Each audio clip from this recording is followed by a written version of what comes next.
Hello, everyone, and welcome to another episode of Tell Your Story. I'm your host, Todd Nesloney, the Director of Culture and Strategic Leadership at TEPSA. And each week, I look to bring you different people who have inspired, encouraged, or challenged me in one way or another and allow them to tell some of their story in hopes that it inspires you to tell some of yours. I am thrilled this week to have my special guest, Annette Sanchez, on with me, and I'll let her introduce herself. So, Annette, tell everybody who you are. Hello, my name's Annette Sanchez, and I'm down in South Texas, in Beeville, Texas. I'm currently at an elementary campus down south here, and I am the TEPSA state president for our organization. So, hello, TEPSans out there. Yes, Annette does so many incredible things. So let's just dive on in because I know you're starting with staff tomorrow. So I know you've got a lot to still work on and prepare. But, you've been in education for a couple of years now. So was education always something you wanted to do? I'll tell you, when I was young, I just loved teachers. I always looked up to my teachers as role models, and I just saw myself in that as a child. I used to play the teacher, and I was excited just being young, and just I had a teachers had such a huge impact on me, and I think that drove me to that career path. How was school for you when you were a kid? Did you enjoy going to school? Was it something that wasn't that big of a deal? I'll tell you, I really, really loved school. All through school, my elementary teachers were great. And then going through high school, I worked a lot just going through school I worked at a local sirloin stockade, I'll tell you that. And my boss he was the owner of the sirloin stockade. And it's really just an interesting story because while I was getting my degree, and while I was going to school, I was also a waitress, and then I grew to do the books and kind of be an assistant manager at Sirloin Stockade. So there was a time early on as a first year teacher, and it's kind of an interesting story where my path could have been totally different. Mhm. So talk to me about that. How could your path have been totally different? Well, I'll tell you, I moved down to Beeville. I had one sofa and I had one broken down TV. I'll never forget. And a long time ago, you used to have to you could hear the TV on the radio. Well, my TV had no volume, so basically, I had the radio. I would turn to the station, and that's how I'd watch TV. So I moved down. I had one apartment, one old interesting sofa, and then this TV. And I was hired as a reading specialist. So that's why I came down. I was an hour from Corpus Christi, an hour from San Antonio. And I thought, when I got here a week before school starts, and talk about being flexible, I get a call from my principal. And she said, I know you were going to teach reading and you were going to have the pull-out program, but we are overloaded in fourth grade, and I'm having to create a class, and you're going to teach fourth grade. I immediately became overwhelmed. Wow. I thought, well, I had my Yeah. classroom ready, which was going to be these kids. And I remember her and the curriculum consultant knocking on my door.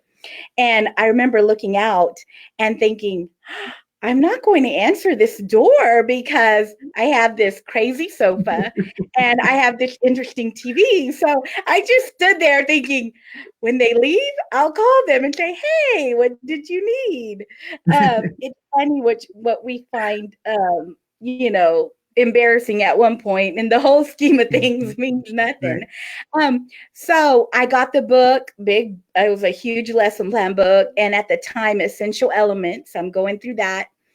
And just like a storybook, I get this phone call from my boss, Jim Holt. I answer the phone and he says, "Hey, Annette, how are you doing?" I said, "Well," I said, "you know what? I'm down here in Beeville. I'm going to be teaching school and I'm excited." He said, "Well, I have a unique opportunity for you." He said, "I'd like you, I'm opening up a restaurant down in Broken Arrow, Oklahoma. And you've done my books and I would like you to manage it for me." And I just stood there thinking, Wow. Broken Arrow, Oklahoma. And he said, "What?" He said, "How much are they paying you down there in Beeville?" And I was like, "I have no idea, but I'm sure it's good." And so anyway, I said, I said, "I'll get back to you." And I hung up the phone and I sat there, Todd, looking at this big book, thinking about these fourth graders, thinking I've already signed this Uh-huh. contract. And I call my grandpa just because he's always been the voice of reason. And I thought he'd give me good Mm-hmm. advice. And, I immediately call and I said, "You know what, Appa?" I said, he's like, "Oh, Mija, I'm so proud. You're going to be a teacher." And I said, "Appa," I said, "I got a call from Jim Holt." I said, he has a unique opportunity for me." I said, "He told me he has an apartment. It's fully furnished. And all I have to do is take down my Yeah. sofa and my TV and go down there." And it was funny because this phone call, it literally changed my life, Todd. Because my Right. grandfather said, he said, "What what are you doing down there in Beeville?" And I said, "Well, Abba," I Mm-hmm. said, "I'm down here in Beeville to teach school. I mean, you know that. I have my book. I have this test I have to give. These kids have to be ready for the tax test at the time." And he said, "No, no, no. Right. I didn't ask you what you were doing in Beeville. I asked you why you're in Beeville." And that really just came into me and I said, "Why?" Because I want to make an impact, because I want to change Right. lives. And that instantly Right. became real because, we look at our lives and we don't think there's a plan, and there's always a plan. And I think now how my life would have been differently just to go after something that at the time wasn't important. And now I've just been able to just connect with people, with my staff, with the kids. And, I always go back to that Mm-hmm. story because it's times like that where we can go one way or we can go another way. And it just depends on what choice Mm-hmm. we make. Mm-hmm. That's such a cool story and such a unique story, because I think about some of us in those same situations, especially with knowing that you had one mindset of what you were going to be doing that year, and then they had totally upheaved it and made this whole new thing. And then I'm sure you're just like, oh my gosh, like, do I take this job or not? And I'm so happy that, it's moments like that when you have your person that you call, your person that you go to seek for advice, and they just seem to know exactly what to say that like clears the fog and lets you know, okay, this decision's where I probably need to make my way. And so even when you made that call, I'm sure you were still terrified about the year because your mind was so on something else the whole time leading up to that.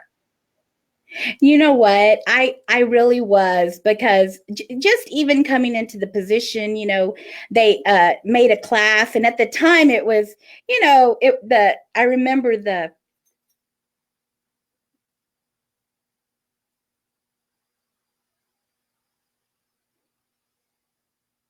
Are you still there?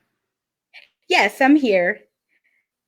When they made the Go ahead. class, can you hear me? Yes. Okay, when they made the class, they asked the teachers to pick two kids from each class. And so it was quite interesting. And I'll tell you, I had a very unique class, a wonderful class. And Todd, I feel like my life has taken a full circle because I had a very inquisitive, imaginative student in that class. And she made me a better teacher because she would always ask challenging questions. And she was right there. And I'll tell you, I have had to, as principals, we have to change schools sometimes. And I had to change a school. And I'll tell you, I'm just mesmerized because I was thinking, oh my gosh, I have to start new. I have to, find a way to challenge my staff and at the same time make sure they know they're treasured. And as I walked into my library, and like I said, I feel now like just really blessed because I walk into this new staff and sitting right there on my left 20 years later is that same little girl, and now she is now here on my staff. And it's just, it's just a great place. I think, Wow. I think the principalship is just a place where we can make an impact, and once a teacher, always a teacher. But thankfully, I Mhm. feel like I'm in the right place at this time in my life. Well, Annette, one thing that I've always been super impressed with you is that you are just such a positive force. You're such a light and energy. I see Crystal Calhoun's on here watching, saying the same thing. She loves your energy and optimism. But I know that even in the midst of that energy, that positivity, you've got to have those days that are tough where you maybe doubt your own skill set, or just have those struggle days. How do you stay focused and push on through those moments? I'll tell you, I feel like I push through because of kids. When even when I'm having hard days, I make sure that every morning I am in the atrium. Every afternoon, I'm blaring my music, and I'm connecting with those kids. And if you follow me on Facebook and go to some of those videos, you see that I'm dancing and I'm out there. But I think just we go through so many stages in our lives, even with a new position. I was listening to one of our speakers that we had at TEPSA, and he said that we really go through these stages. And one of those stages is we go through excitement. And then we go through education. What does this job entail? And then after that, we go through doubt, and we go through the reality, and then it takes a while to get through clarity. And I was thinking, that's so right, the stages of our lives, but actually, Todd, it's the stages sometimes of a day. And and getting Yep. that clarity, I think, I just make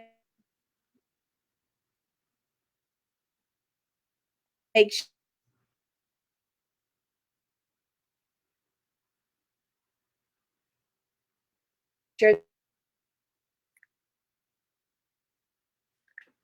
I think I lost you. Are you still there? that every day I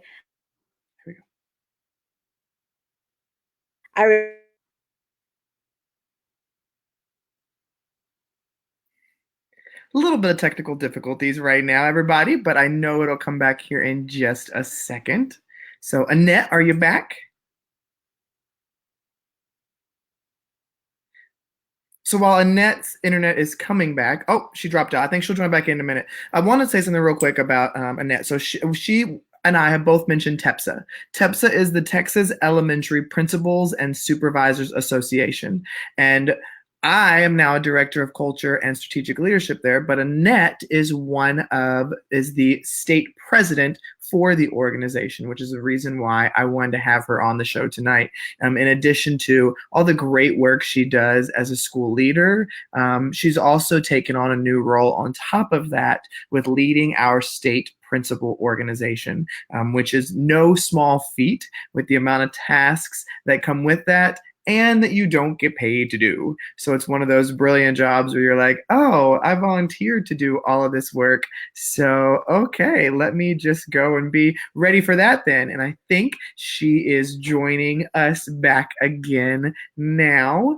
And we'll chat a little bit about her role and kind of what that is going to look like this year as she leads the organization. And we'll see kind of what her maybe vision is for the position and the role, and kind of what her vision and hope is for the organization as a whole, period, for this upcoming year. Because if you are an administrator in any state, I highly recommend you look up what your state organization is so that you can join it. It not only connects you with a great group of people, but it also comes with a lot of benefits. Usually there's legal protections involved. And I know that at TEPSA, we represent pre-K through 8th grade administrators and district leaders. And so that's just why there's so many reasons to be a part of it. So Annette is back. Hey, Annette. I don't know. I'm just magical. I'm here and then I'm gone. I don't know what's going on. Well, Annette, while you were gone, I was talking about how you've just stepped into a new role as our state president for TEPSA. And so talk to me a little bit about what that's going to look like and how that even came about for you. I'll tell you, I'm just super excited just because the role, when I first came into teaching, I was at their original school. And I guess about 2 years later, my principal decided to bring me on to a TEPSA meeting as an aspiring administrator. And I told this story during my induction, into the presidency. Mm-hmm. And I brought her along with me.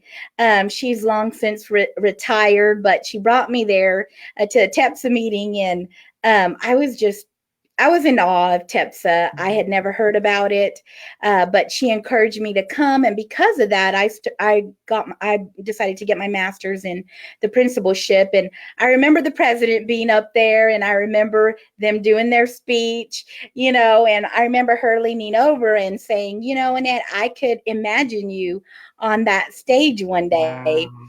And I looked at her and I thought about it in the back of my mind, but I thought, oh my goodness, I'm just happy to be a teacher and I'm just excited about it. And but I ended up getting my master's. I started going to TEPSA in 1998, and I've gone to every single summer conference. I got involved at the region level.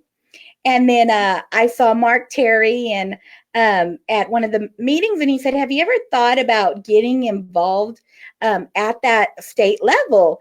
And immediately that memory came up, and I thought, I remember Mrs. Howda saying, I could get involved. And I thought, well, I have never thought about it, but, I'm down here in South Texas. There hasn't been a South Texas president in 37 years. Wow. And I run, so I put my name in the hat, and it's changed my life. I've been able to network with all these principals from across the state, across the U.S. And I was, the other day, I was having a conversation with my staff, and I was thinking, really, what we can do is unlimited. Sometimes we limit ourselves because we say, well, I'm from too small of a town, or but basically if you do what you want to do, we have all the opportunity to do it. And we instill that in our children. And I think we need to remember that we still are unlimited, just as children are. And we need to just remember that as adults. Well, and that is such a powerful message. And I love that that's not only what you're sharing through here, but you're also sharing it with your staff, because I so agree with you that we are often the biggest thing standing in our way of greatness is us making excuses or saying why things can't happen. But I love so much. Is there one big overarching goal that you have this year as your reign as president? I think the biggest thing that I have is making sure that every new principal and principals in need of assistance know that there is a mentor. There is nothing, principals, that you are going through or any challenges that someone has not gone through. And I think, as new principals, we think sometimes that we have to know everything about everything, and we do not. There are so many people willing to help you, just with the new legislation that's coming out, with curriculum, everything with HB3. And so whether you're in the smallest district in Texas or the largest district in Texas, I want people to know that TEPSA is here, and we're partners with you. And I think that's the biggest thing: mentorship and the ability to let people know that that we're here for them. I love that, Annette. Well, Annette, I've loved talking with you and hearing some more bits and pieces of your story. And I'm so intrigued by the beginning of your story about the apartment and the other job offer. But, one question I always love to end these brief chats on is, if there was one thing that comes to mind that you wish more people knew or understood, and that's a broad, overreaching, anything that comes to your mind when you say it, what is one thing that you wish more people knew or understood? I think the biggest thing, and that is a broad question that I wish people knew or understood, is that everyone at a certain time in their lives doubts themselves. And sometimes when we're going through that things, we think, oh my gosh, because of social media and because of things, that people are going through. But I wish people saw what other people saw in them. I wish, my teachers, even my cohorts saw what I saw. And Todd, I wish you would see what I see in you. I mean, it's just amazing. If we viewed ourselves how other people would view us, we could rule the world. That's beautiful. Well, Annette, I know you are crazy busy, and I was so excited when you gave me some time tonight. So thank you so much for being one of my guests. I adore you, and you are just such a bright light for us. And I'm so thrilled that you're the president of TEPSA this year. Thank you so much, Todd, and loving all your books and loving all your podcasts. So Thank you. have a wonderful, wonderful, and I hope to. Thank you. And thank you, everybody, for listening or watching to another episode of Tell Your Story. Remember, you can check out past episodes on iTunes, SoundCloud, or YouTube. Make sure if you check me out on iTunes that you leave a review. That always helps. And I hope that this week, this conversation was another conversation that inspired you to get out there and tell your story, because every story matters. Have a great night, everyone.